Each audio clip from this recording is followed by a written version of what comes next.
এই ছোট্ট মেয়ে মিনা সকালে ঘুম থেকে ওঠে এবং তার দাদির কাছে যেতে লাগে। সাথে তার টিয়া পাখিটিও তার সাথে সাথে যায়। সেখানে সে দেখে তার বাবা ও তার দাদি বসে আছে। সে দাদির কাছে খাবার চায় এবং দাদি তাকে খাবার দেয়। সে খায় এবং সে দেখতে পারে তার বাবা কোথায় যেন যাচ্ছে বালতি হাতে নিয়ে। তো সেও তার বাবার পিছনে পিছনে যেতে থাকে। সে তার বাবার কাছে যায় দৌড়ে দৌড়ে। সাথে তার টিয়া পাখিটিও যায়।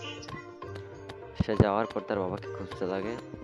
সে দেখে তার বাবা গোয়াল ঘরে গরুর দুধ দোয়াচ্ছে। তো সে যায় এবং বাবার কাজে সাহায্য করতে লাগে।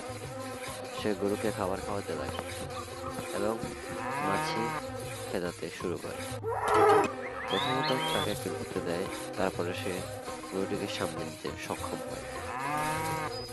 গরুকে সে ঘাস খাওয়াতে লাগে এবং তার বাবা গরু থেকে